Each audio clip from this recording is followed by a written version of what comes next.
What is up, y'all? King Slick here, and today we're talking about Once Human. So, first thing I want to get into is, I just want to say I'm sorry that the video is kind of late. I had an operation last week, and it basically made it impossible for me to actually sit down at my chair for as long as I would need to get this video done. But let's get into the video. I don't want to talk about that too much. So, Once Human. I gotta say, man, I've been having so much fun with this game.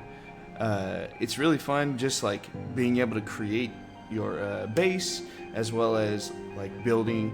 The systems are fairly good, and let's just get into it. So right now it's sitting at mostly positive. Now I know that when it did launch, it did have a few launch issues, but it looks like they've fixed a lot of those issues, or people have actually just changed their tune, kind of understanding more so how the game is built. That is not to say that there are no issues with this game. There are many issues, and we'll get into those. But first, I kind of want to talk about the positives. So first thing that I really want to talk about is the building.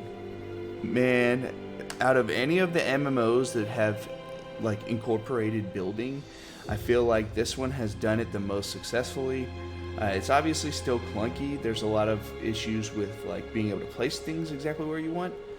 But I mean, even that said, it's been so much fun just being able to customize your base. If you look, you can find all kind of different bases. Now, most of the bases are going to be fairly similar because some people don't even care about that kind of gameplay.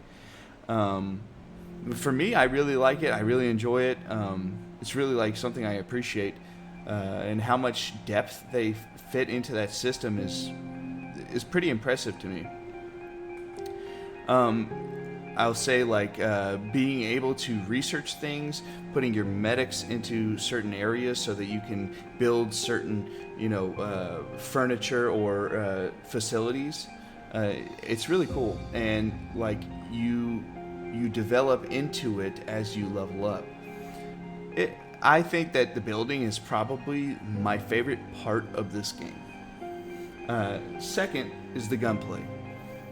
There are times when the gunplay has some issues desync and things like that, but in general, for an MMO, and this is not an action RPG MMO, it kind of is, but not really in the same way as something like The First Descendant, which we will be covering later.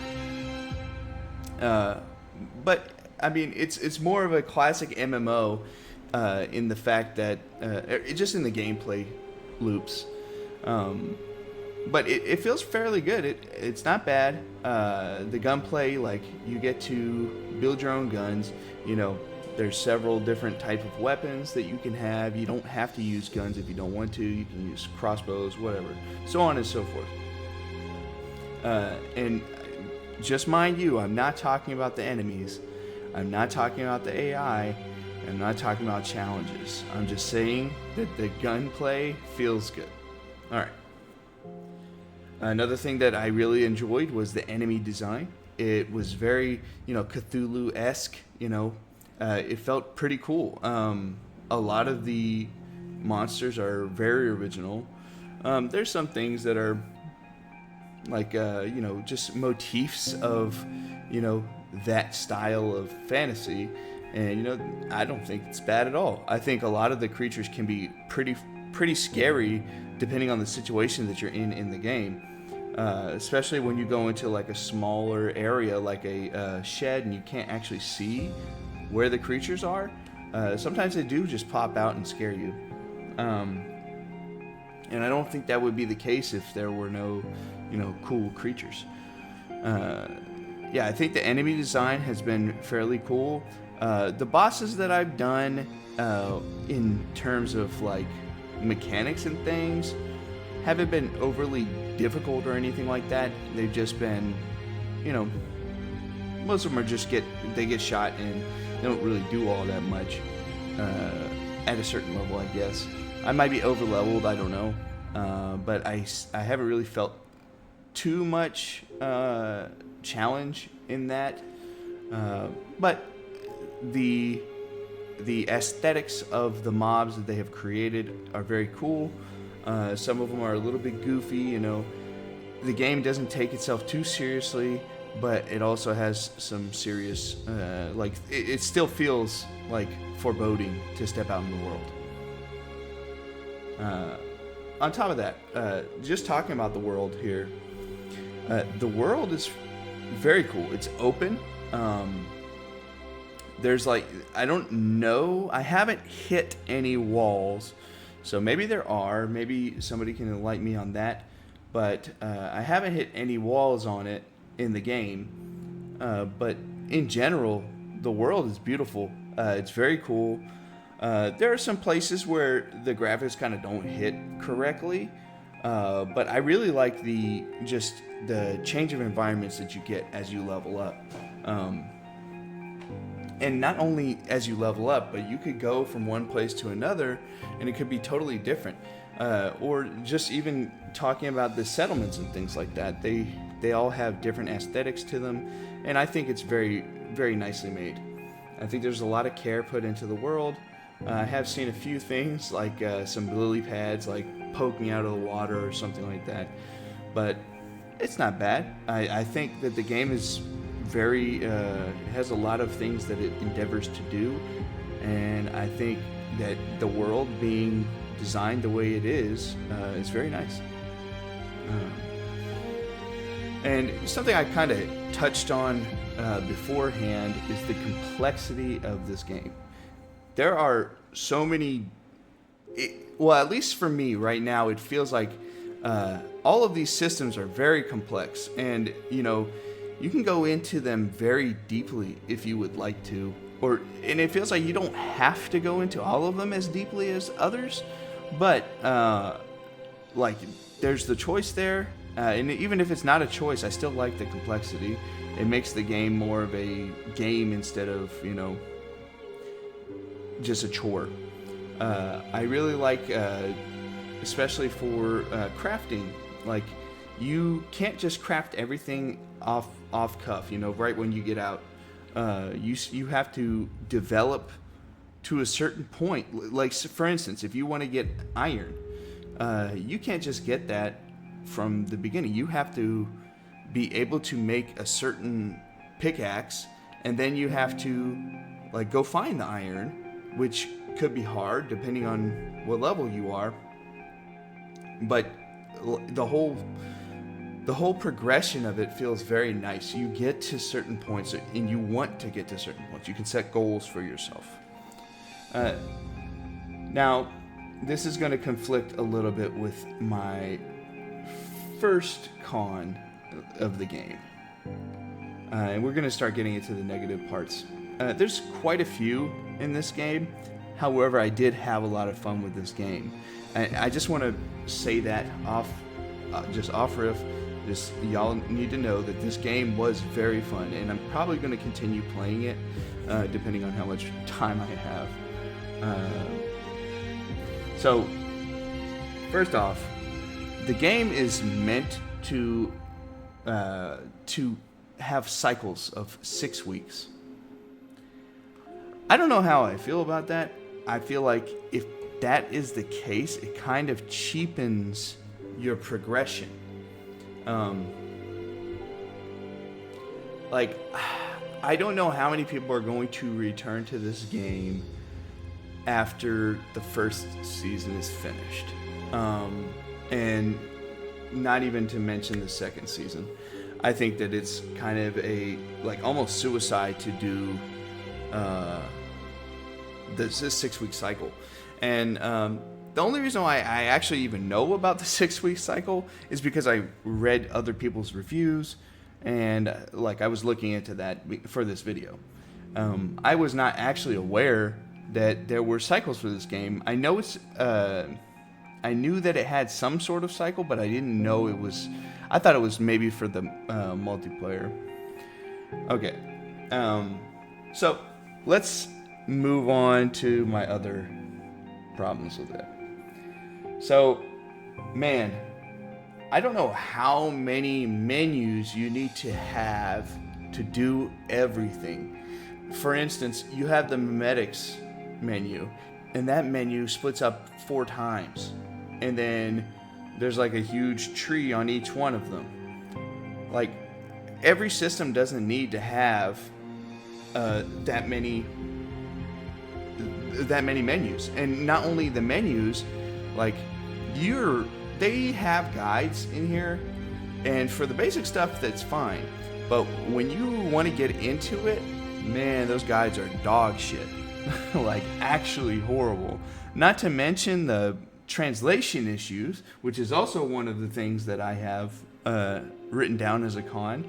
It is impossible to understand some of these things. You have to figure that out yourself. And, you know, for some people, they prefer that, but I think that in general, in a game, that shouldn't be the case. You should be able to understand something based off of the tutorial of the game, especially if it was laid out that way. There's too much complexity for, like, trying to figure out things, and going back and forth between menus is very annoying. I think, you know, if you have, let's say, for instance, if you have 2 different tables that build 2 different things, you have to go between the 2, and then you gotta move back and forth. It can be such a pain. Though I will say that one thing that is a great quality of life is that you can pull your resources as long as they're inside of your base. So you don't have to take them out of your storage, which I really appreciate. I hate going back and forth from storage. The only thing is they need to expand. So, for instance, if the crafting menu from one table is different from the other, you should just merge them both together as long as you have the prerequisite table. You shouldn't have to walk in front of the next one and open that one, and then it's just a pain in the ass.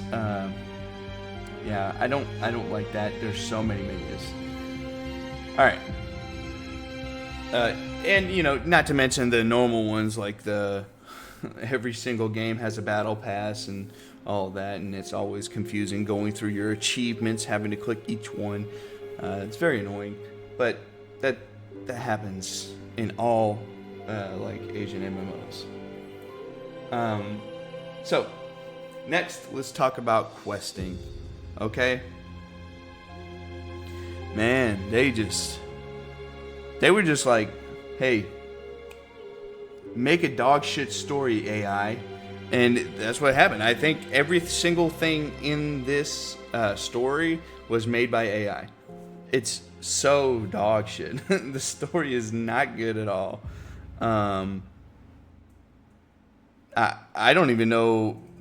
Like, I get what they're trying to get to. So the lore is not horrible, but the story itself is so just weird and dog shit. It really does feel like just I'm not gonna say anything because maybe somebody likes it, but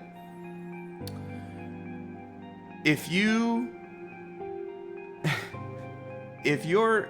story depends on dialogue, and this is not necessarily about the story, but if your story depends on dialogue, you got to make sure the dialogue is at least passable. And I played it. I did it in Japanese and English, and either one was really bad. Like, the dialogue was just bad. And that goes with the whole game as well. Like, everything has mistranslations, or is just written in a way as to make it as opaque as possible. Like, for instance, gather this ore and then gather this ore to get the ore that will unlock this, and then you will receive this. And it's like, wait, okay, so what do I actually have to do?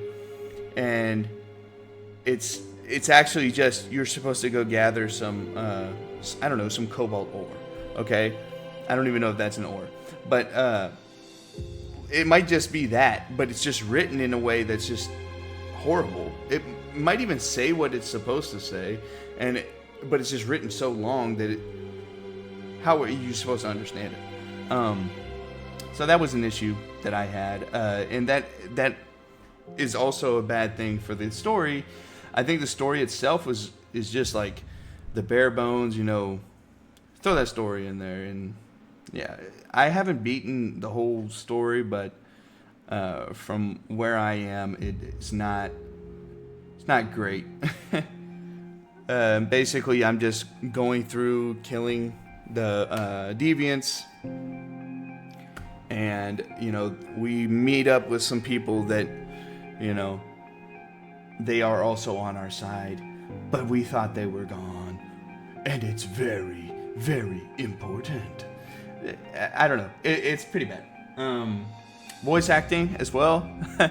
Man, it's crazy that they got English voice actors. I don't even know if they actually are. It could just be AI. But they got English voice actors and they didn't fix any of the fucking mistranslations. Jeez, man. It's crazy that they just said these lines without fixing any of them. I'm not even going to get into it because I can't remember a specific line, but you'll see it when you play it. And yeah, it's kind of funny, but it really does make the questing even worse. On top of that, if you do the autoplay with the dialogue, it'll just skip like the end of it, or even from the middle of it, because I assume this is because the timing is set for Chinese and not for other languages, because it did it in Japanese and it did it in English.